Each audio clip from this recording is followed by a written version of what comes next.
Welcome, I'm Kim Marie, and I'm so glad that you're here interested in journaling as a path to come home.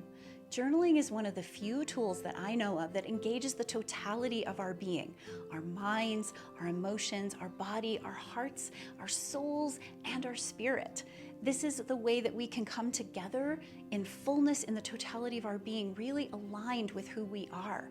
Journaling has a way of somehow pausing time and creating space, and certainly cultivating our creativity and allowing us to tap into our imagination and our intuition. It is a beautiful way to align with our true nature.